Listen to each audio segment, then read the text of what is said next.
Meu nome é Ana Clara, uma avó aposentada comum. Depois de uma vida inteira de trabalho duro, consegui juntar uma pensão modesta. Quando minha única filha, Larissa, se casou, o que eu pensava era como apoiá-la um pouco mais. Afinal, sou mãe. Carne e osso não viram as costas. Por mais difíceis que as coisas fiquem, ver seu próprio filho lutando é uma dor que nenhum pai leva na leveza.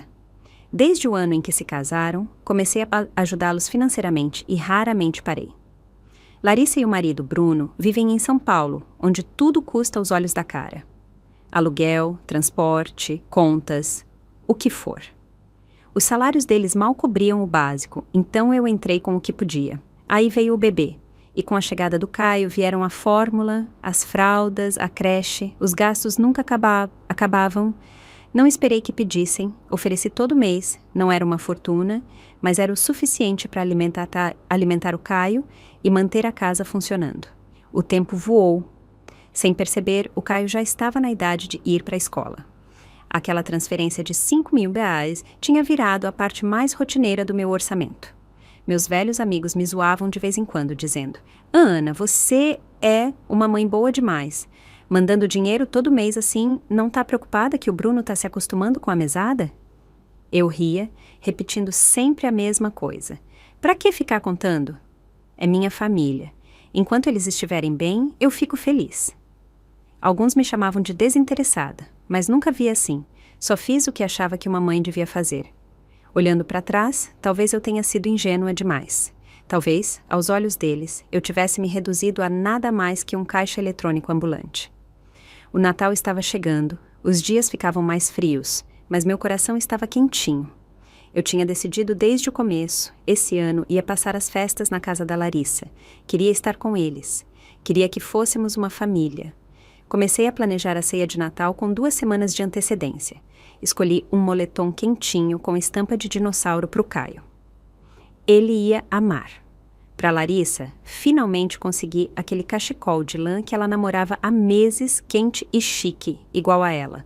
Para o Bruno, bem, ele adora café, então pedi para um amigo de Minas Gerais me mandar grãos torrados especiais. Até embalei uma lata de biscoitos caseiros e uma garrafinha de cachaça artesanal da minha cidade natal. Quando fechei a mala, as 2 bolsas grandes estavam quase explodindo.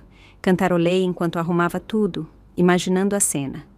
Nossa pequena família reunida ao redor da mesa, o peru assando no forno, o Caio rasgando os presentes na sala, o Bruno brincando comigo, a Larissa atarefada na cozinha. Só de pensar, o frio do inverno sumia. Aquela casa geminada de 3 quartos era deles desde o ano em que casaram. Na época, eles não tinham nem de longe a entrada, então gastei quase todas as minhas economias e até pedi um empréstimo para o meu irmão Roberto para ajudar na compra. Lembro do dia em que pegaram as chaves. Larissa me abraçou com os olhos cheios de lágrimas. Mãe, obrigada. De agora em diante, essa casa também é sua. Vem quando quiser. O quarto que dá para o sul é sempre seu. Bruno estava ali do lado. Não falou muito, mas assentiu várias vezes. A Larissa tá certa, dona Ana. Você é bem-vinda quando quiser. Me agarrei a essas palavras como se fossem uma brasa, acreditando que tinha criado uma filha boa e que tinha tido a sorte de ter um genro decente. Continuava morando na minha casinha, mas de vez em quando os visitava por uns dias, eles sempre eram gentis e acolhedores. Nunca imaginei que essa imagem que pintei para mim mesma, essa ilusão reconfortante de proximidade entre mãe e filha, pudesse se despedaçar tão rápido. 3 dias antes da minha viagem, parei na frente do espelho, experimentando uma roupa nova que tinha comprado para as festas. Meu celular tocou. Era a Larissa. Mãe! A voz dela parecia hesitante. Nada a ver com o tom despreocupado de sempre. Larissa, o que houve? Meu coração deu um salto. Um medo silencioso me invadiu. Ah, nada demais, ela disse, tentando soar casual. Só estava pensando, você já reservou sua passagem? Ela falava como se fosse uma conversa qualquer, mas a voz flutuava, como se estivesse roçando a superfície de algo que não queria dizer. Eu sentia o peso das palavras, a pausa entre as frases. Aquele calor que eu sentia momentos antes esfriou, como uma nuvenzinha subindo no peito, bloqueando o sol que tinha acumulado no meu coração. Sim, tá tudo pronto. Só falta viajar. Por quê? Tá acontecendo alguma coisa? Houve uma pausa, e então ela disse baixinho: o Bruno quer falar com você um minutinho. Vou passar para ele. Antes que eu pudesse responder, a ligação já tinha sido transferida. A voz do Bruno veio, educada como sempre. Talvez até um pouco mais suave que o normal. Mas por baixo daquele tom tranquilo, eu percebi uma frieza, uma distância calculada. Oi, Ana. Oi, Bruno. Meus dedos apertaram o celular com mais força. Então, ele fez uma pausa, escolhendo as palavras com cuidado. Esse Natal pode não ser o melhor momento para você vir. Foi como um balde de água gelada na cabeça, cortante, penetrante, implacável. Minha garganta secou. Demorei um instante para encontrar forças para responder. Como assim? Por quê? Aconteceu alguma coisa? Não, nada grave. Ele respondeu com um tom leve, como se falasse do clima. É que meus pais também vão vir esse ano. Eles estão ficando mais velhos, têm o sono leve e são meio apegados às manias deles. Cada um precisa de um quarto só para si. E bem, com só 3 quartos, um para o meu pai, outro para minha mãe e outro para mim e para Larissa, simplesmente não tem espaço. Meus ouvidos zumbiam. Minha mente lutava para entender.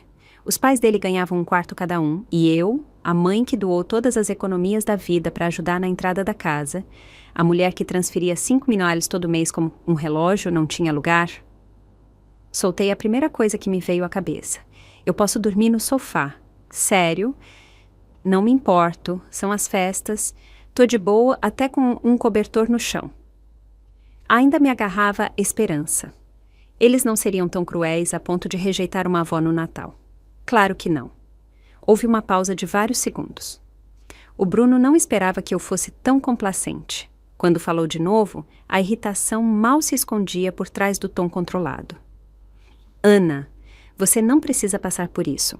A casa vai ficar uma bagunça com tanta gente, a sala cheia de barulho. Não ia ser confortável para você. E a Larissa e eu já estamos bem estressados com o trabalho. A gente queria relaxar nas férias, ter um tempinho a sós, um tempo privado. Essas palavras me cortaram como gelo. Era isso que eu pagava com meus 5 mil de dólares por mês? Um canto nas áreas comuns, sem espaço, para quem pagava parte da conta? Ele continuou, com a voz suave, como se estivesse me fazendo um favor. Talvez você pudesse ficar em casa esse ano ou visitar o Roberto. A casa dele está pertinho e sempre tem movimento por lá. Parecia atencioso, mas no fundo era só outra forma de dizer: não vem, você só ia atrapalhar. Meu coração afundava centímetro por centímetro. Emoção, dor, incredulidade, tudo me atingiu de uma vez, tirando meu ar. Lutei para manter a voz calma. Bruno, deixa eu falar com a Larissa. Quero ouvir dela. Ouvi um barulho do outro lado. Ele passou o celular. Mãe. A voz da Larissa era quase um sussurro, suave e trêmula. Parecia que ela estava chorando, tentando desesperadamente não chorar. Mãe, por favor, não se preocupa. Não foi por mal. É que os pais dele não estão muito bem de saúde e precisam descansar direitinho, então talvez você pudesse... As palavras dela se cortavam, se perdiam num silêncio que dizia mais que qualquer frase. E ao fundo eu ouvi claramente o Bruno pigarreando. Um som leve, mas inconfundível, um sinal, uma advertência. Ela nunca disse as palavras não vem, mas não precisava. A verdade estava escancarada. Ela nem me defendeu, nem para dizer que eu podia ficar no sofá. Ela escolheu o lado dela, e não era o meu. Tá bom, entendi. Consegui manter a voz serena. Usei toda a minha força de vontade para segurar minha dignidade. Depois, desliguei. Quando o tom de descara ecoou nos meus ouvidos, o silêncio me envolveu como um vazio, e o mundo ficou gelado. Fiquei paralisada no sofá, como uma marionete com os fios cortados. Meus olhos fixaram nas 2 malas no canto, arrumadas há dias, que descansavam quietas ao lado dos presentes de Natal cuidadosamente embrulhados que eu tinha preparado para a família. Caixas embrulhadas em vermelhos e verdes brilhantes, com fitas enroladinhas à perfeição. Mas agora aqueles pacotes alegres pareciam zombeteiros, como se rissem de mim. A voz do Bruno ecoava nos meus ouvidos. Meus pais vêm, cada um precisa de um quarto.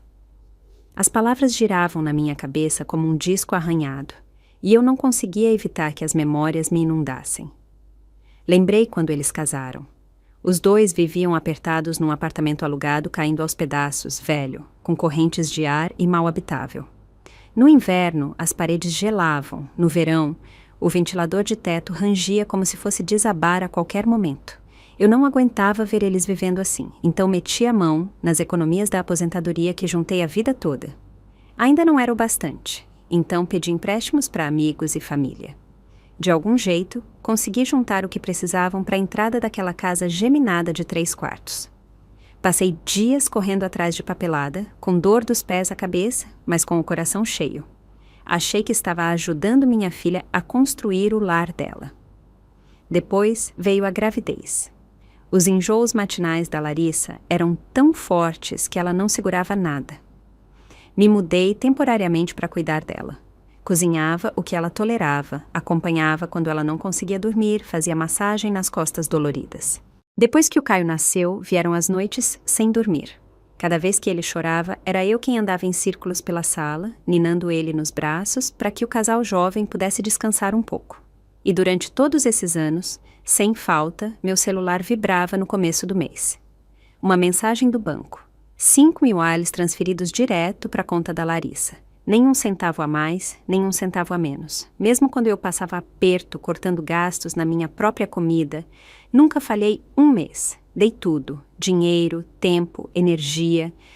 Nunca reclamei, nunca pedi nada em troca. Não era o suficiente? Não é isso que uma mãe deve fazer?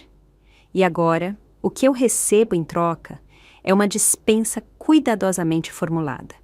Não tem quartos suficientes, como se eu fosse uma visita indesejada, como se tudo o que dei pudesse ser jogado fora com uma desculpa educada e uma porta fechada. Quanto mais eu pensava, menos fazia sentido. Os pais do Bruno, desde quando ficaram tão frágeis de repente, precisando de um descanso tranquilo em quartos separados? Eu lembrava muito bem. No último feriado de Tiradentes, eles estavam passeando pelo Rio de Janeiro com um grupo de turistas, comendo comida de rua, curtindo a praia, sorrindo para a câmera foto atrás de foto. As redes sociais deles estavam cheias de fotos alegres e legendas animadas. Pareciam saudáveis, felizes, sem nenhuma necessidade de descanso. Essa desculpa não era só fraca, era insultante, tão fraca que nem tentava ser convincente. Não era questão de logística, era uma mensagem clara: você não é bem-vinda aqui. E então, como uma cobra se esgueirando pelos meus pensamentos, uma revelação sombria começou a tomar forma. Eles nunca planejaram me receber. No instante em que esse pensamento caiu, me atravessou como uma pedra jogada em água parada, mandando onda atrás de onda que batiam no meu peito. Vergonha, dor, raiva, uma sensação ardente de traição que apertava minhas costelas até eu mal conseguir respirar. Não, eu não ia deixar isso passar. Não ia me deixar ser colocada de lado como um peso morto, dispensada com um sorriso falso e uma meia-verdade.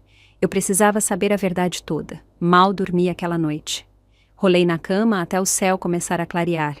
Meus olhos estavam escuros. A cabeça pulsava como um tambor de guerra, mas, curiosamente, minha mente nunca esteve tão afiada. Ao amanhecer, peguei meu celular e passei pelos contatos. Parei num nome que mal reconhecia, Lívia Mendes, sobrinha do Bruno.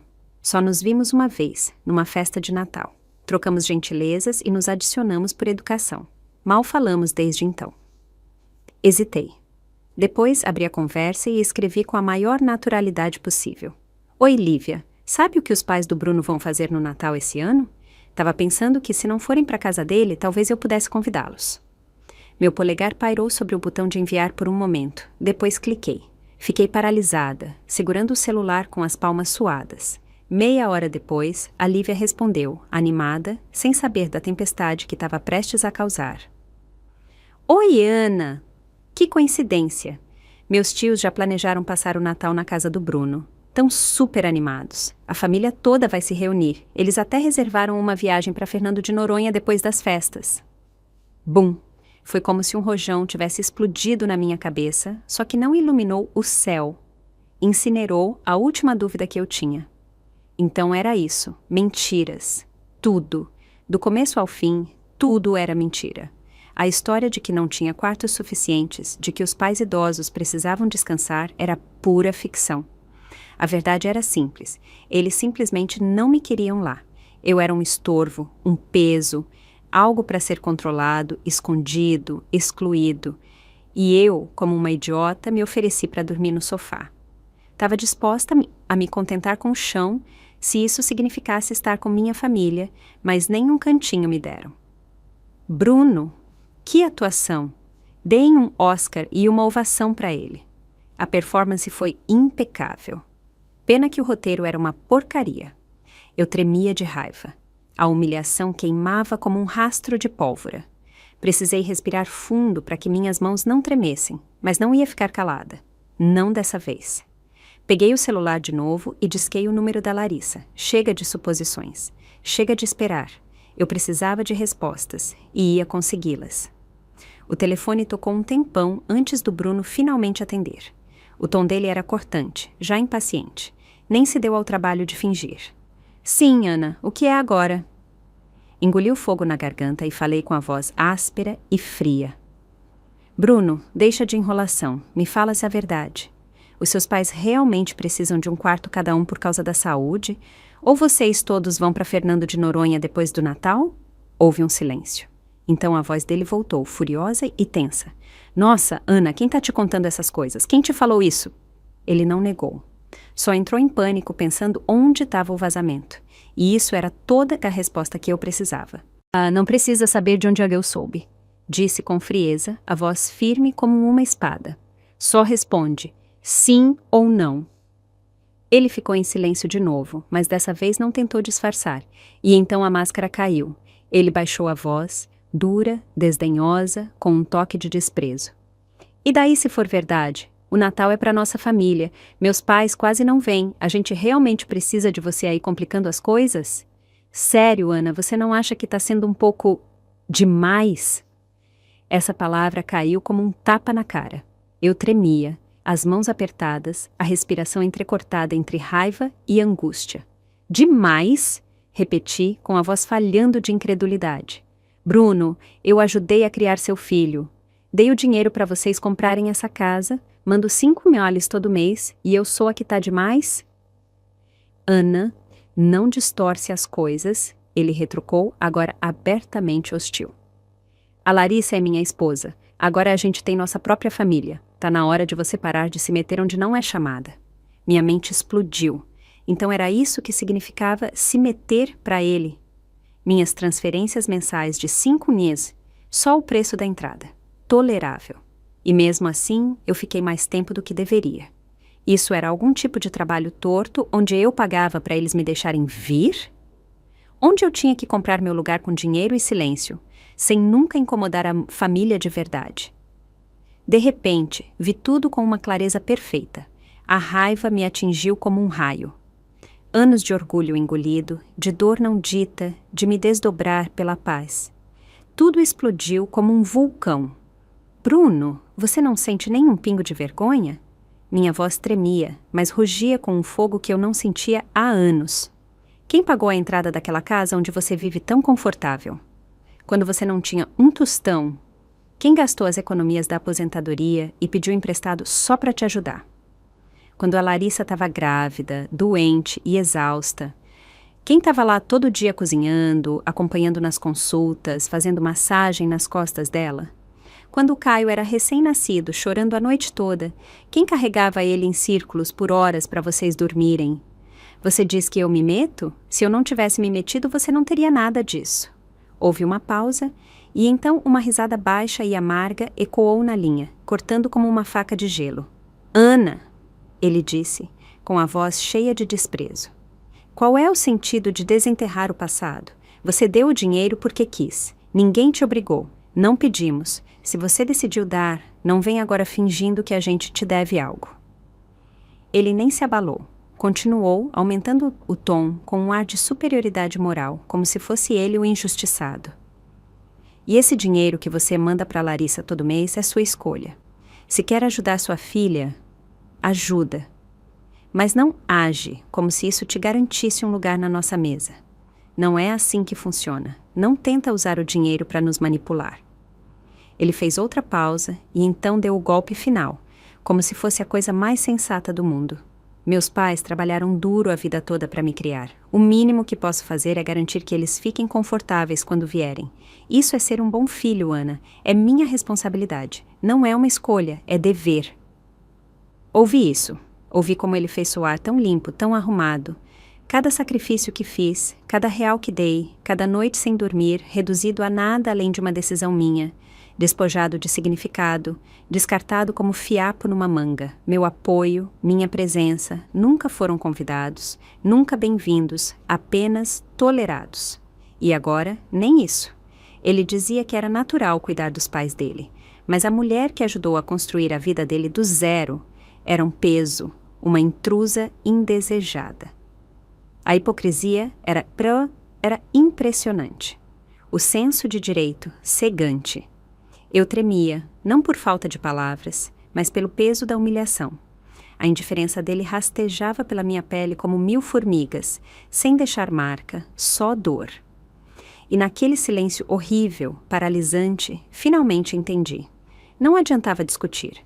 Gente como no Bruno não muda porque você implora ou razoa. Eles não ouvem, não refletem. Eles pegam e depois dizem que foi você quem quis dar.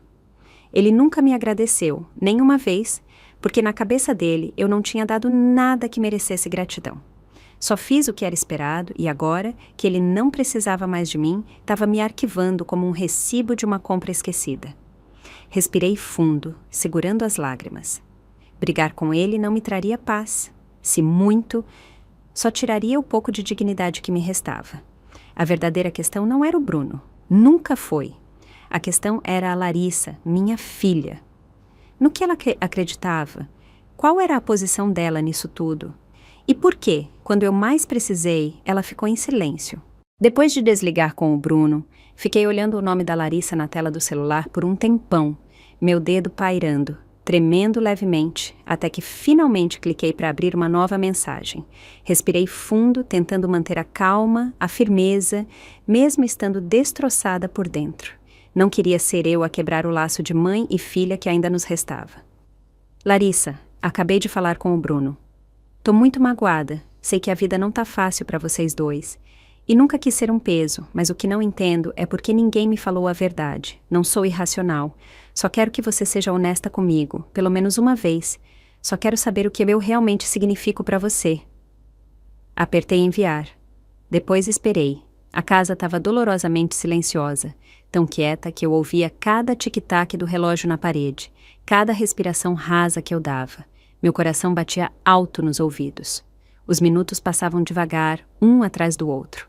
A tela continuava escura. Esperei tanto que quase me convenci de que ela não ia responder. E então, finalmente, meu celular vibrou. A Larissa respondeu, só algumas linhas, mas cortaram como uma lâmina cega, rasgando meu peito devagar, centímetro por centímetro, arrancando os últimos pedaços de esperança que me restavam. Mãe, por favor, não se preocupa. O Bruno foi meio grosso, eu sei, mas não quis te magoar. Só tá tentando facilitar para os pais dele, eles não vêm muito. Ultimamente tá tudo muito complicado. A hipoteca, as parcelas do carro, a escola do Caio, tudo se acumula. A pressão tá grande. Por favor, não torna isso mais difícil. Fique em casa, curte as festas, tá? Te visito depois do ano novo, prometo. O mesmo tom familiar, a mesma tristeza evasiva. Ela não negou o que aconteceu, mas também não assumiu. Nenhum mãe, me desculpa. Nenhum, você não merecia isso. Só uma culpa vaga embrulhada em desculpas moles. Uma tentativa passiva de suavizar as coisas, deixando as feridas de verdade intactas. Ela não me defendeu, nem reconheceu o quanto me machucaram. Em vez disso, se colocou no meio, dividida entre lealdades, sobrecarregada pela pressão, como se ela fosse a vítima e eu, a pessoa que dificultava tudo. Mas ela esqueceu uma coisa. A pessoa que foi afastada, enganada, que ficou parada no frio com o coração cheio de amor e 2 malas cheias de presentes, fui eu, a mãe dela, a mulher que ajudou a superar todas as dificuldades. Fiquei olhando para a tela, os dedos apertando o celular devagar, enquanto uma quietude fria e pesada se instalava no fundo do meu peito. Foi como se algo dentro de mim finalmente se quebrasse, silenciosamente, mas por completo. Chega! Eu não podia mais confiar nela. Nem podia esperar uma defesa básica, uma palavra de justiça, um lampejo de coragem. Agora ela era como uma boneca de pano, macia, sem firmeza, balançando com o vento. O Bruno falava e ela obedecia. O Bruno decidia e ela seguia. Nem teve força de vontade para lutar por um canto no sofá para a mãe dela. Eu tinha colocado tudo nela e não recebi nada em troca, só vazio. Deve ser isso que querem dizer quando falam que não há dor maior que a morte da esperança. Porque que era isso? Acabou. Desliguei o celular sem dizer nada e caminhei até a janela. Lá fora, o céu estava baixo e cinza. O vento chicoteava os galhos secos, jogando folhas quebradiças pelo ar. Elas caíam, uma a uma, no parapeito, na varanda, e de algum jeito bem no meu coração, frias e leves, mas pesadas ao mesmo tempo. Que seja, esse Natal eu não ia para lugar nenhum. Ficaria aqui, nessa casa velha, quieta e vazia, sozinha. E talvez isso fosse ok. Naquele momento tomei uma decisão. A transferência de R$ 5.000 desse mês não ia mandar. Não por rancor, não por vingança, mas porque finalmente entendi. Simplesmente não fazia sentido. Eu tinha dado tudo. Meu amor, meu esforço, meu dinheiro, meu tempo. E o que recebi em troca foram mentiras, indiferença e um olhar que dizia que eu não era nada além de um peso. Exatamente. O que eu ainda estava pagando? Não escrevi para eles, não avisei, não disse nada. Quando a notificação de costume do banco apareceu, sua transferência mensal está programada. Não mexi um dedo, só desativei. Sem drama, sem raiva, só um silêncio profundo que ecoava nos meus ossos. Uma tristeza cansada e dolorosa que me tomava por inteiro. Será que nossa relação tinha chegado a isso? Será que tinha se reduzido a uma transação mensal? Durante todos esses anos, achei que falar de dinheiro estragava relações. Agora vejo a verdade. Às vezes, mesmo que você nunca fale de dinheiro, a relação nunca foi real para começo de conversa. E tá tudo bem. Que esses R$ 5.000 sejam a prova. Vamos ver o que realmente importa para eles. A mãe ou o dinheiro? Dia após dia, o Natal se aproximava. Os vizinhos começaram a pendurar guirlandas nas portas, com luzes brancas suaves sob os beirais. Dava para sentir o cheiro de canela e maçãs assadas no ar, misturado com o burburinho das pessoas trazendo perus e garrafas de vinho para casa. O bairro inteiro parecia envolto numa atmosfera quente, como um cartão de Natal perfeito. Mas dentro de mim não tinha nada além de vazio, como uma casa velha de madeira, oca, cheia de vento frio. Não tinha entrado em contato com a Larissa. Nenhum dos dois me procurou. Era como se toda aquela conversa, as mentiras, a rejeição, tivesse sido varrida para debaixo do tapete, enterrada sob o brilho da alegria natalina. Então chegou o 5º dia depois do que antes era minha data de transferência de rotina, e meu celular tocou. Larissa. O nome dela apareceu na tela como um soco numa porta que eu não sabia se queria abrir. Por um instante fiquei olhando, sentindo uma pressão surda e pesada no peito, mas atendi. Oi, mãe. A voz dela era cautelosa, quase na ponta dos pés, com uma doçura que parecia forçada. Como você tá? Tá fazendo mais frio ultimamente. Se agasalha direitinho, tá? Tô bem, respondi, calma, distante, sem calor, sem raiva, só neutra. Que bom, ela disse, né? E então hesitou, claramente ganhando tempo. Então, hoje é Natal. Você tem planos? Será que eu podia passar aí e a gente jantar juntas?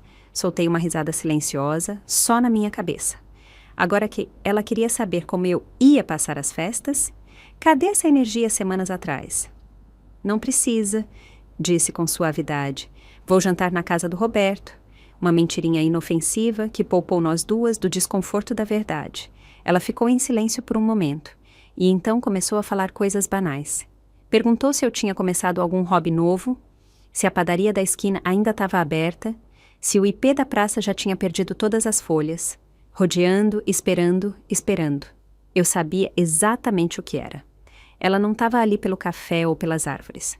Estava esperando a hora certa, e então, como um relógio, o tom mudou. Sutil, casual, fingindo que não era nada. Ah, aliás, mãe, você esqueceu de mandar o dinheiro desse mês? Ali estava. Eu estava esperando essa frase. Fiz uma pausa, só o suficiente para o silêncio se estender. Então, como se tivesse acabado de lembrar, respondi. Você está falando daquele dinheiro? Sim, ela disse rápido, com a voz mais leve, aliviada. Me dei um tempo. Deixei o silêncio se prolongar mais um pouco. Não esqueci. O silêncio do lado dela foi instantâneo, nítido, pesado. Quase dava para ouvir o rosto dela congelando. Continuei, lenta e firme, cada palavra como um cubo de gelo. Estava pensando, com as festas e tudo mais, vocês devem ter um monte de gastos. E com os sogros aí, certeza que eles também estão dando uma força. Então, na real, vocês provavelmente não precisam dos meus $5.000. Deixei isso assentar e então acrescentei com a voz mais fria, deliberada. E você estava certa, agora eu sou só a estranha, sempre me metendo na sua famíliazinha. Não tá certo, né? Então decidi. Acabou o dinheiro da minha parte. Acabou. Silêncio. Um silêncio tão profundo que dava para ouvir ela respirando. Não precisava ver o rosto dela para saber como estava. Atordoada, chocada, aquele tipo de incredulidade que só te pega quando uma linha que você achava que sempre ia estar lá some de repente. O engraçado do esquecimento é que ele é contagiante. Eles esqueceram tudo o que eu dei. Minha ajuda, meu dinheiro, meu amor. Então eu esqueci de pagar. Não por vingança. Não era vingança. Finalmente aprendi a lidar com eles do jeito que eles me ensinaram. Depois de um silêncio longo, a voz da Larissa finalmente voltou, fina, trêmula, carregada de dor e culpa. Mãe, como você pôde fazer isso? Como pôde parar a transferência assim? Você tem ideia do que a gente está passando esse mês? A hipoteca, a mensalidade do Caio, todas as contas. A gente está afundando e agora você de repente nos deixa na mão. Como é que a gente vai se virar? E assim, sem mais nem menos, a última brasa de carinho que eu ainda tinha por ela, frágil e piscando, esfriou. Ela lembrou da hipoteca, das contas, de como estava difícil para ela, mas esqueceu. Esqueceu quem gastou uma vida inteira de economias da aposentadoria para ajudar a comprar aquela casa. Esqueceu quem andava em círculos na escuridão com um bebê chorando para ela dormir. Esqueceu os $5.000 que eu mandava todo mês, faça chuva ou faça sol. Ela lembrava de tudo, menos de mim. E naquele momento, finalmente vi claro. Algumas relações não acabam com uma briga só, não desmoronam com uma discussão. Elas apodrecem devagar, pedaço por pedaço, pela negligência, pelo silêncio, pela violência quieta de ser rejeitada uma e outra vez. Eu não mudei. Eles me largaram há muito tempo. Antes que eu pudesse responder, outra voz explodiu do outro lado. O Bruno, alto, cheio de raiva. Ana, que porra é essa? Agora ele gritava, completamente descontrolado. Você está usando o dinheiro para nos manipular. A Larissa é minha esposa e você tem que ajudar ela. Agora você nos deixa na mão para fazer ela sofrer junto comigo? Então era isso, o Bruno desmoronando. O mesmo cara que há pouco me disse para parar de interferir, agora gritava no telefone porque os cheques pararam de chegar. Engraçado. Aquela independência que ele tanto alardeava não durou muito sem meu dinheiro. Segurei o celular com firmeza e soltei uma risada suave, amarga. Manipular vocês? Repeti com a voz fria e seca. Como exatamente eu estou manipulando? Eu dei esse dinheiro porque quis e agora não quero mais. Não é essa a liberdade que você sempre quis?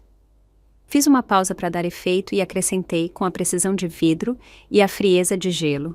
Aliás, você é um bom filho para os seus pais, né? Já que eles vão passar as festas com vocês, certeza que vão adorar ajudar com as contas.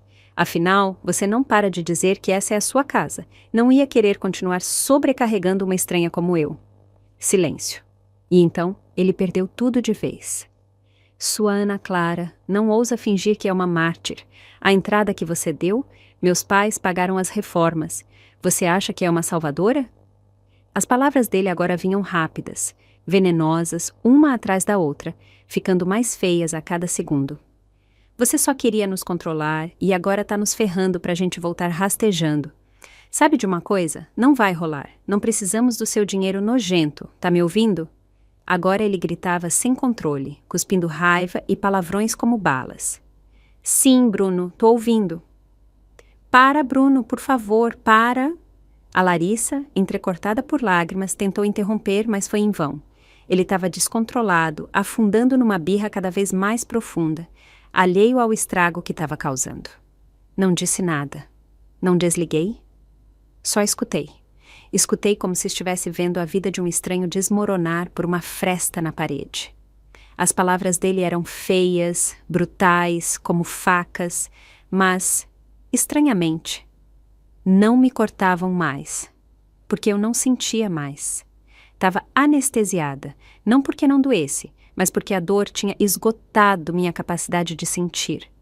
Era como se eu flutuasse fora de mim, observando de longe uma cena triste e ridícula.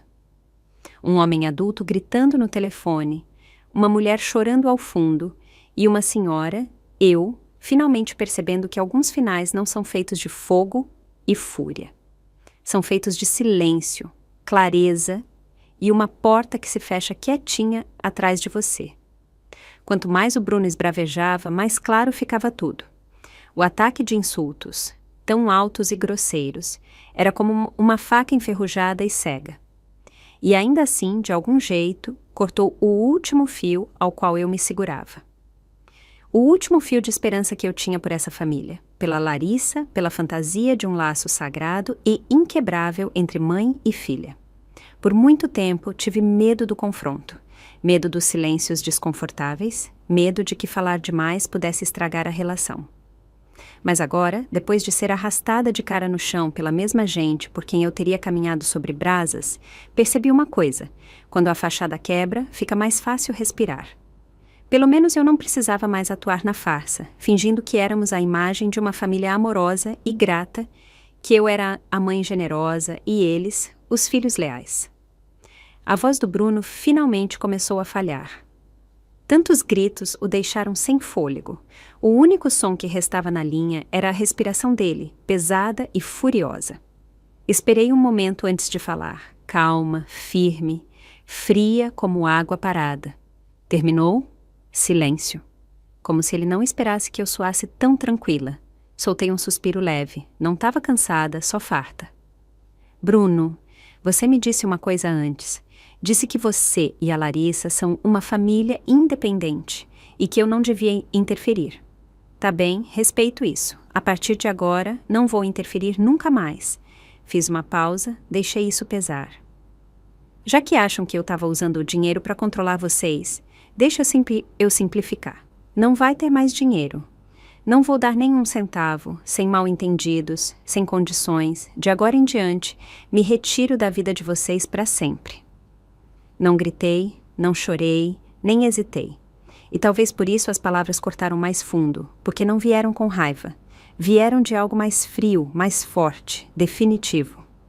Acrescentei uma última coisa, com a voz tão calma quanto antes. Não se preocupa, vocês não vão mais receber uma ligação minha. Não vou mais atrapalhar a sua famíliazinha. Finalmente a voz da Larissa se intrometeu, em pânico, trêmula. Mãe, por favor, não fala assim. Ele não quis dizer isso, só tá nervoso. Não era isso que ele queria. Soltei uma risada suave, triste. Querida, não me importa o que ele quis dizer. O que importa é o que ele disse. E mais importante, você ouviu cada palavra e não o parou. Ela ficou paralisada. Dava para sentir. A culpa subindo pela garganta. Eu só... A voz dela falhou. Pequena, lamentosa. Mãe, tá sendo muito difícil. Eu sei que tá difícil, Larissa, disse com suavidade. Mas para mim também. Você estava tão ocupada sentindo pena de si mesma, presa no meio, que nunca parou para pensar como é estar completamente sozinha no Natal, sentada numa casa silenciosa, com 2 malas fechadas e ninguém voltando. Você sempre entendeu, só nunca se levantou. Nenhuma vez disse, mãe, fica, por favor. Silêncio de novo. Daqueles que dizem tudo. Olhei pela janela. O céu tinha escurecido. Na esquina, algumas casas acenderam as luzes. Pequenos pontos quentes contra o crepúsculo de inverno. O vidro me devolveu meu reflexo. Calmo, estranho, desperto. Tá bem? disse finalmente, baixo, mas firme. Aproveita suas festas, não liga de novo. Tô bem, de verdade, não precisam se preocupar comigo. E com isso, desliguei. Desliguei o celular e o coloquei de cara para baixo na mesa. E pela primeira vez em muito, muito tempo, não senti nada além de paz. Os dias seguintes foram tranquilos. Lá fora, o mundo girava para o Natal. Os vizinhos enfeitavam as varandas com luzes piscantes. Risadas ecoavam pelo quarteirão, enquanto as crianças corriam pelas calçadas com patinetes, e as portas das casas ganhavam guirlandas de azevinho, estrelas douradas e laços vermelhos brilhantes. Mas minha casa ficou quieta. Não pendurei guirlanda, não coloquei luzes. Em vez disso, escrevi 3 palavras simples no capacho da entrada: deixa a neve cair. Houve 2 batidas na minha porta aquela semana. A primeira foi da dona Joana, a vizinha idosa do outro lado do corredor. Ela chegou com uma lata de biscoitos de especiarias caseiros, e sua habitual calorosidade atravessava até a madeira que nos separava. Falava sem parar pela porta sobre a filha que veio de avião de Florianópolis, o neto que veio junto, e a família toda reunida na sala cantando músicas natalinas. Escutei, apoiada silenciosamente no batente, ouvindo os passos dela se afastarem pelo corredor sem nem abrir a porta. Não era que eu não quisesse vê-la. Só não estava a fim de fingir, sorrir, conversar fiado. Mais tarde, naquela noite, abri o armário do quartinho e comecei a mexer em caixas que não tocava há anos. Lá dentro estavam coisas que guardei, mas tentava não pensar. O convite de casamento da Larissa, ainda no envelope, um cartão do Caio pintado à mão, manchado de glitter, e um ursinho de pelúcia velho, com metade do pelo caindo. Me agachei ali, olhando tudo devagar. Quando meus dedos tocaram uma foto, parei. Era um retrato de família tirado 6 natais atrás, na sala deles. O Caio tinha acabado de nascer. Eu usava um avental, o cabelo preso de qualquer jeito, as bochechas vermelhas do calor da cozinha. Segurava ele nos braços, ele dormindo profundamente, o rostinho corado de calor e segurança. Naquele momento, achei que isso era felicidade, que aquela cozinha, aquele barulho, aquela família era o futuro que eu tinha ajudado a construir. Não joguei a foto fora. Guardei no fundo da caixa e fechei a tampa. Não descartei, só selei. Os dias passaram. Nenhuma ligação da Larissa. Eu sabia que ela esperava que eu cedesse primeiro, mas não cedi. Não porque não me importasse, mas porque finalmente entendi que se importar não é o mesmo que se render. Eu tinha carregado o mundo deles nas costas por anos. Ajudei a construir a famíliazinha deles só para me dizerem que eu não fazia parte. Dei dinheiro, tempo, dignidade, e eles só viam alguém se metendo. Pois bem, que vejam como é a vida sem a pessoa que tanto incomoda. Soube por fofocas do que estava acontecendo. O temperamento explosivo do Bruno. Ele já tinha passado por 3 empregos nos últimos anos, e em todos culpava a política da empresa, em vez de assumir responsabilidade. Insistia que a Larissa ficasse em casa, dizia que podia sustentá-la, mas a realidade era outra. A hipoteca estava atrasada. 2 meses sem pagar. Venderam o carro e trocaram por um modelo velho, caindo aos pedaços, com o painel rachado. E quando o Bruno bateu a porta com tanta força que fez o prédio tremer, os vizinhos acharam que era briga doméstica e chamaram a polícia. Descobri isso segurando uma xícara de café. A borda da xícara bateu na bancada e lascou. Fiquei olhando, imóvel. Depois, peguei o pedaço quebrado e joguei no lixo. Talvez um pouco de dor seja o que precisa. Murmurei. Aquela semana comecei a reconstruir, devagar e na prática. Acordava às 6 horas. Cozinha arrumada, uma xícara de café com torrada. Depois, anotava 3 tarefas simples para o dia. Lavar roupa, consertar a colcha gasta da entrada, testar uma receita nova de biscoito de manteiga com pera e cravo, respondi o e-mail da Júlia. Ela perguntou se eu toparia dar uma aula de costura no centro comunitário uma vez por semana. Adoraria ajudar, escrevi. Quando falamos por telefone, ela parecia animada. Significa muito, Ana. Todo mundo quer aprender, mas ninguém quer ensinar. Sorri. É o que sei fazer de melhor.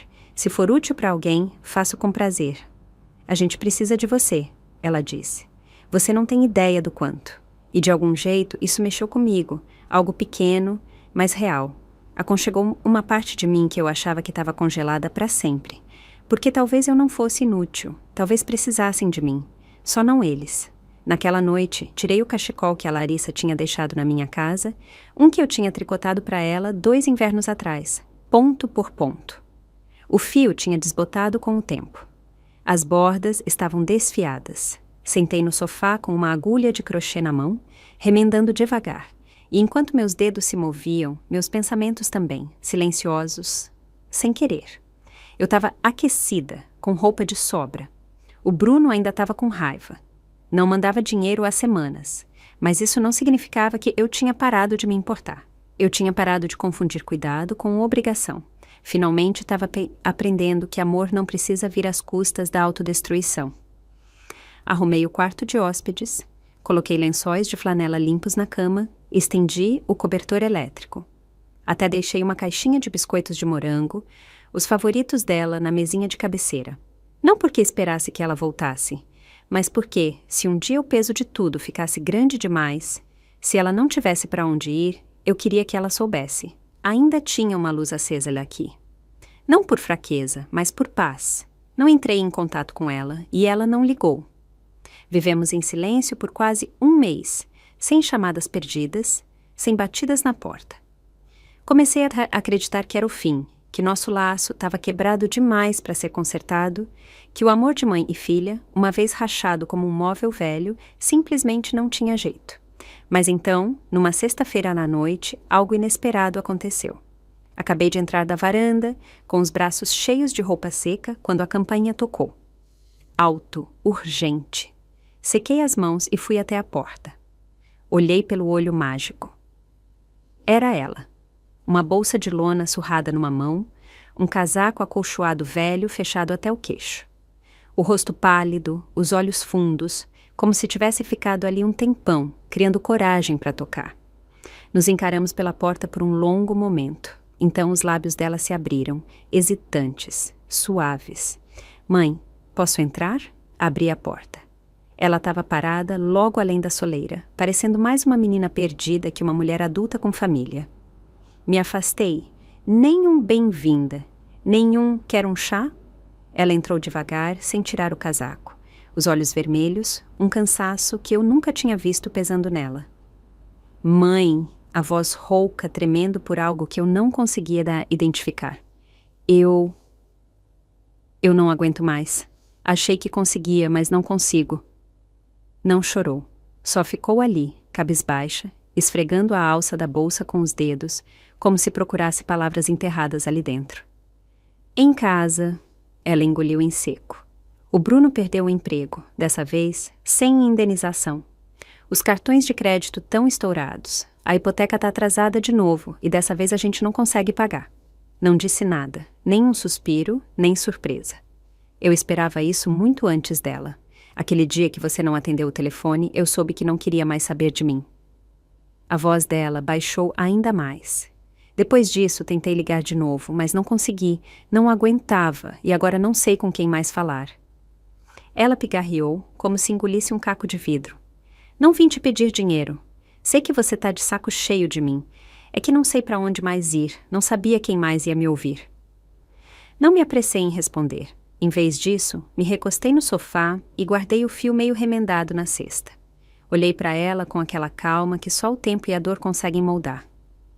Então, querida, se tem algo para dizer, vem sentar. A gente tem tempo. Ela hesitou. Depois se aproximou e sentou na ponta do sofá, como uma ré, esperando o veredicto. Parecia tão pequena, tão insegura, tão distante da menina que um dia segurei nos braços. Mas ela estava aqui, e por agora, isso bastava. A casa estava tão silenciosa que dava para ouvir o leve roçar da unha dela contra o tecido do sofá. Então, com uma voz pouco mais alta que um sussurro, ela disse: Mãe, me separei do Bruno. Quando perguntei na semana passada, ele hesitou, jogou um prato no chão e o estilhaçou. Disse: Você e sua mãe são um peso morto. E depois deixou um acordo de divórcio na mesa. Ela respirou fundo e continuou. A verdade é que começou no dia que você parou de mandar o dinheiro. Ele ficou furioso. Disse que você tinha virado as costas pra gente, que a única coisa que sua família trouxe pro nosso casamento foi a entrada. Todo o resto, as reformas, foram os pais dele, como se isso fizesse deles santos. A voz dela rachou, com algo agudo e amargo. Mas eu lembro, mãe, lembro quem segurou minha mão em cada consulta médica, quem estava lá quando dei à luz. Era você.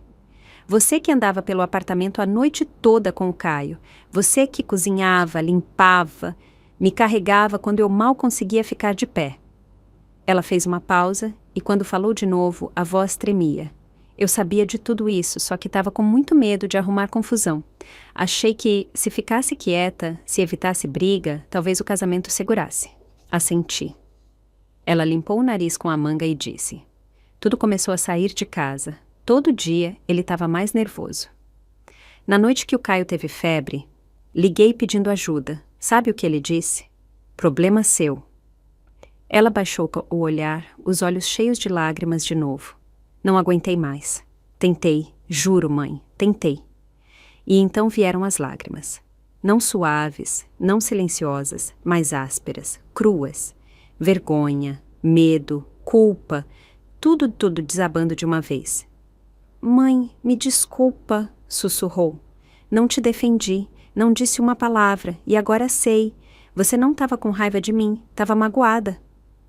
Eu também sou mãe agora, acrescentou com a voz rouca, e finalmente entendi. Não respondi de cara. Fiquei ali, vendo ela desmoronar. Depois me levantei e fui para a cozinha. Voltei com um copo d'água.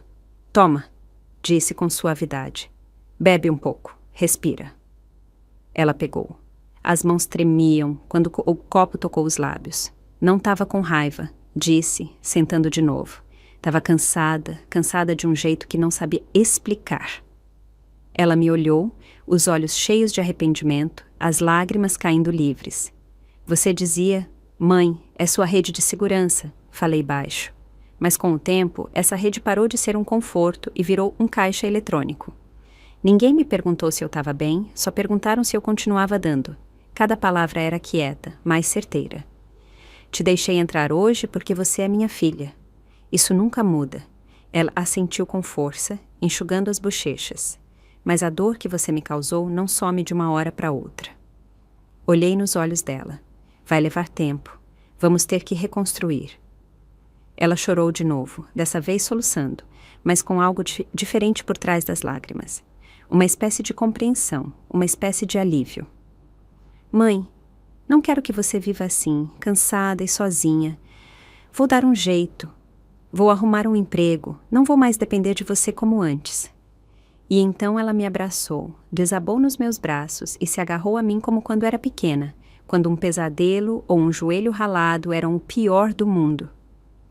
Mãe, te amo. Só estava com tanto medo que não consegui me segurar.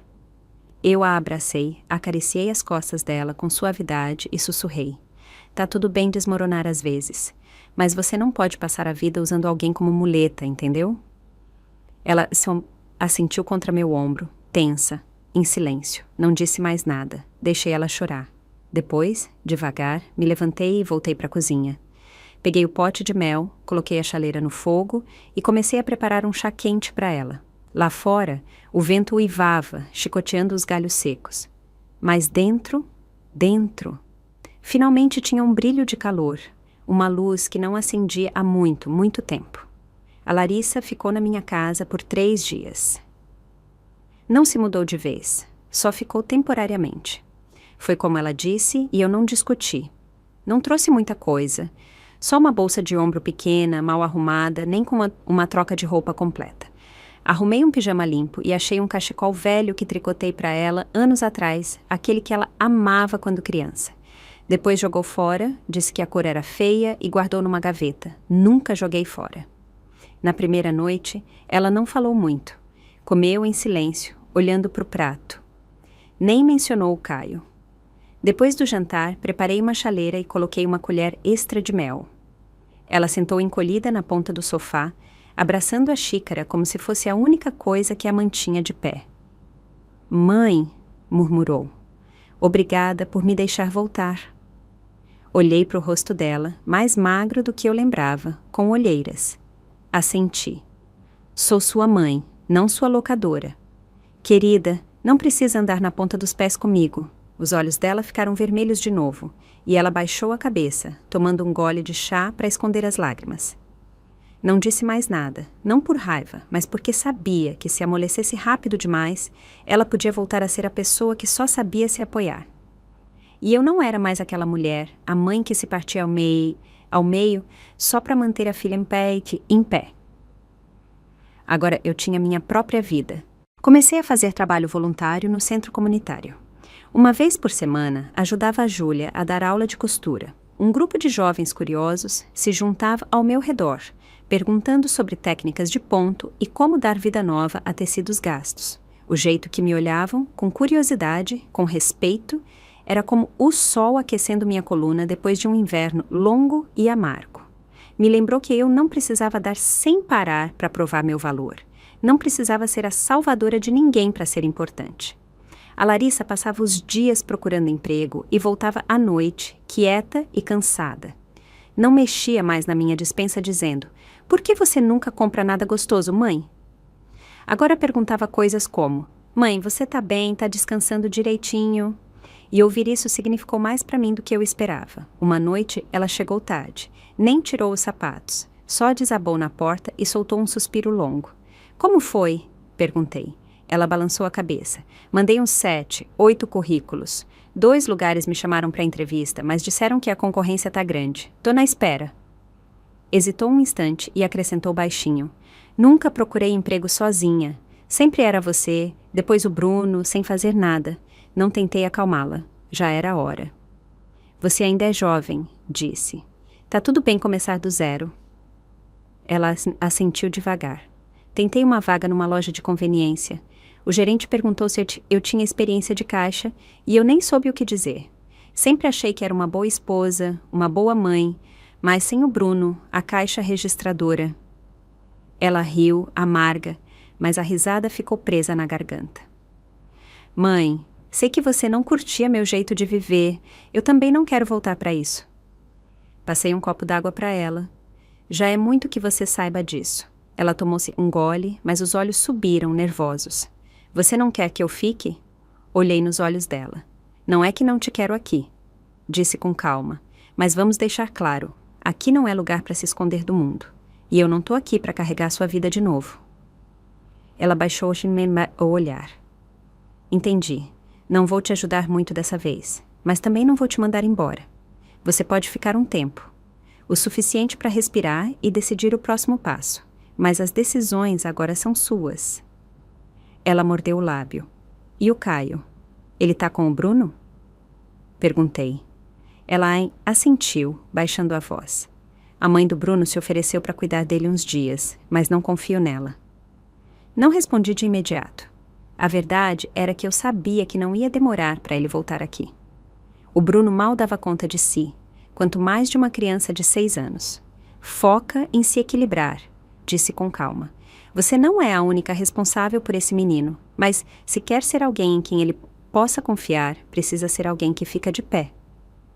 Ela ficou ali, em silêncio, absorvendo tudo. Então assentiu, quase inaudível. "Tá bem." Agora eu via. Não só o arrependimento, mas a mudança. Uma mudança que não vinha com súplicas ou promessas. Uma mudança que precisava ser conquistada passo a passo. E dessa vez eu não ia correr com um guarda-chuva e segurar por cima da cabeça dela. Ficaria por perto, mas ia esperar para ver se ela aprendia a ficar de pé na chuva. Na quarta-feira de manhã, antes do sol nascer, a campainha tocou. Eu estava amarrando o avental quando abri a porta. E lá estava o Bruno, com cara de irritado, o Caio largado nos braços dele. "Ele tá com febre", disse seco. "Se vira." Antes que eu pudesse reagir, empurrou o menino para os meus braços e virou para ir embora. Olhei para o Caio. O rostinho estava muito vermelho. O narizinho vermelho e assado. O casaco fininho mal cobria o corpo. 2 linhas congeladas de catarro endureciam sob as narinas. Levei ele para dentro e chamei a Larissa. Quando ela viu, o corpo todo despencou. "Caio!" ela gritou, arrancando ele dos meus braços, tirando a roupa dele freneticamente com as mãos trêmulas. O que aconteceu? O que te fizeram? Soluçou, limpando o rosto dele, a voz entrecortada. Como seu pai pôde? Como pôde? Ela nem terminou. As palavras viraram lágrimas. Não tentei consolar. Fui para a cozinha. Fervi água, achei os adesivos para febre, peguei o remédio infantil que sempre guardava por precaução. O Caio estava largado nos braços dela, os olhos mal abertos. Mãe, gemeu, tô com muito frio. A Larissa chorava em silêncio, balançando ele. Tô aqui, meu amor. Tô aqui. Não tem medo. A mamãe tá aqui. Quando ele tomou o remédio, quando estava coberto com 2 mantas e dormindo, a casa voltou ao silêncio. A Larissa estava sentada no sofá, as lágrimas ainda frescas nas bochechas, olhando para o nada como alguém que envelheceu 1 década de uma noite para outra. Qual é o plano? Perguntei. Ela ficou em silêncio um tempão. Só quero encontrar algo estável, sussurrou. Não consigo pensar em nada grande agora. Só quero cuidar do Caio. Vai ser duro, disse, observando ela com atenção. Você vai trabalhar de dia e cuidar dele à noite. Ninguém vai carregar esse peso por você. Tá pronta? Ela assentiu, mas dessa vez tinha algo diferente nos olhos dela. Não pânico, não desespero, responsabilidade. Vocês podem ficar aqui mais um tempo, disse. Mas o Caio é sua responsabilidade. Vou ajudar um pouco de dia, mas isso não significa que sou sua babá em tempo integral. Agora eu tenho minha própria vida. Ela hesitou um instante e assentiu de novo. Não vou te tratar como babá. Soava quase como brincadeira, mas eu sabia que ela falava sério. A mudança não acontece da noite para o dia. Ela passou anos dependendo de alguém para segurar a barra. Aprender a se virar sozinha ia exigir mais que boas intenções. Naquela tarde, ela voltou de uma entrevista de emprego e desabou numa cadeira sem dizer nada. Eu estava fazendo o jantar quando a ouvi na sala, falando no telefone, a voz subindo. Não tô querendo descumprir. Só não tive grana essa semana. Vocês não podem bloquear minha conta assim. Preciso de dinheiro para as coisas do meu filho. Alô? A ligação caiu. Ela se agachou junto ao sofá, abraçou a cabeça com os braços e ficou assim por um tempão.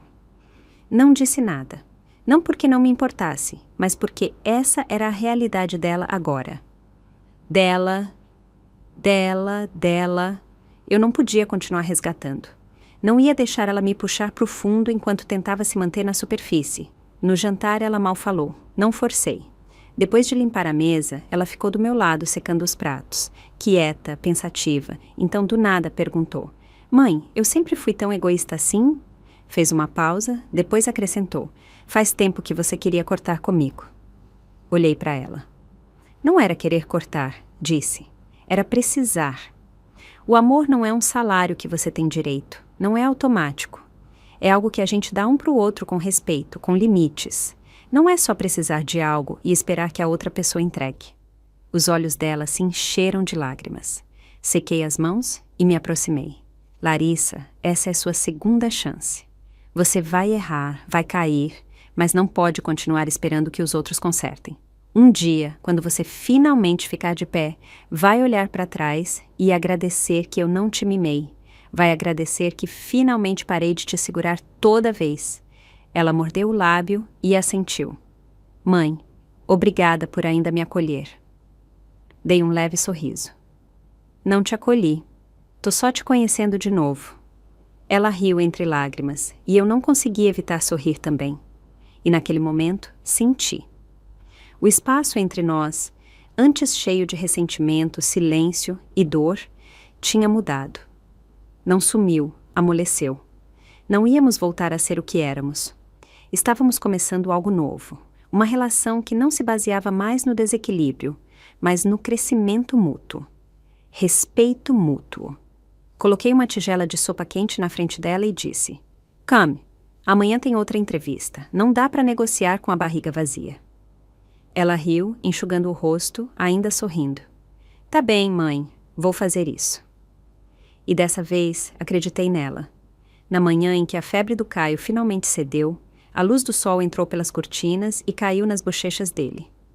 Ele abriu os olhos, piscou e me olhou com um sorriso. Bom dia, vovó.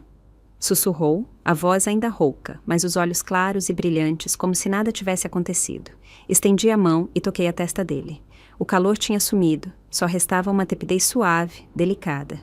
Finalmente, a paz. Na cozinha, a Larissa fazia um mingau de aveia. Os movimentos ainda eram meio desajeitados, mas melhores que dias atrás. Mexia a panela com uma mão, o celular na outra, lendo as instruções em voz baixa. Deixa o arroz de molho por 30 minutos. Não coloca o sal cedo demais. Tomei um gole de chá na sala e ouvi ela murmurando. Não interrompi, não corrigi. Porque a mudança de verdade não vem com desculpas chorosas. Vem com manhãs assim, vividas uma após a outra, quando ninguém está olhando. Não muito depois que o Caio melhorou, a Larissa conseguiu um emprego. Recepcionista numa loja de móveis usados, nada glamuroso, nem bem pago, mas estável. A chefe dela era uma mulher de uns 50 anos, de língua afiada, reservada, mas justa. Me lembra você, a Larissa me disse naquela noite. Fala pouco, mas faz acontecer. Só assenti. No jantar, ela levantou o olhar de repente. Mãe, disse, posso ficar aqui mais um pouco? Sorri. Se quer ficar, fico feliz em te ter aqui. Ela piscou, surpresa com o quão fácil foi. Depois assentiu, os olhos brilhando com um alívio silencioso. Não falamos muito depois disso, mas aquela comida simples e quieta pareceu mais uma reunião que qualquer ceia de Natal que já tivemos. Os dias seguintes fluíram como água. Continuei dando aulas no centro comunitário. Lia livros, cozinhava, cuidava do jardim na varanda. Às vezes levava o Caio para a biblioteca do bairro. Ultimamente ele curtia quebra-cabeças e desenhar. Cada vez que terminava um desenho, vinha correndo, sem fôlego de orgulho. Vovó, olha, te desenhei. Colava os desenhinhos de mim na geladeira.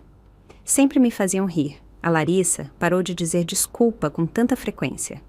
Em vez disso, começou a dizer obrigada. E talvez seja assim que uma família deva soar. Não um ciclo de culpa e perdão, mas cuidado mútuo, presença mútua. 2 adultos tentando viver uma vida digna, lado a lado. Uma tarde, recebi uma ligação de uma amiga antiga. Perguntou se eu pensava em voltar para minha cidade natal. Disse que os vizinhos estavam organizando um encontro e queriam me ver. Fiz uma pausa e recusei com suavidade.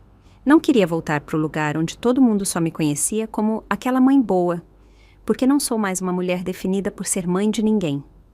Naquela noite, estava na varanda replantando umas mudas. Meus dedos estavam cobertos de terra, com sujeira nas unhas. O vento puxava meu pescoço, então ajeitei o cardigã. Quando olhei para cima, a Larissa estava na porta da cozinha, me olhando. Mãe, disse baixo, se um dia você quiser viajar e ir para algum lugar, posso ir com você. Olhei para ela e sorri. Se eu quiser ir para algum lugar, disse, vou sozinha. Ela assentiu, não insistiu, não discutiu. Ela entendeu, aceitou, não porque eu a amasse menos, mas porque finalmente entendi o que amor de verdade significa. Amar alguém não é se anular. É poder dizer, eu também quero uma vida minha. 2 meses depois, ela me disse que ia se mudar. Não tentei impedir, só perguntei. Tem certeza dessa vez? Pensou direitinho. Ela assentiu. Mãe, disse, lembra da casa onde morávamos, eu e o Bruno? Dei um leve sorriso. Claro. Abri mão da minha parte. Deixa o Bruno lidar com a hipoteca. Se ele quer ficar, que fique. Quanto a mim, aluguei um apartamento pequeno perto da escola do Caio. Vamos morar lá de agora em diante, e você sempre vai ser bem-vinda para nos visitar. Assenti. Não perguntei detalhes. Sim, eu paguei por aquela casa, mas isso é passado. Desenterrar só reabriria feridas que finalmente começaram a cicatrizar.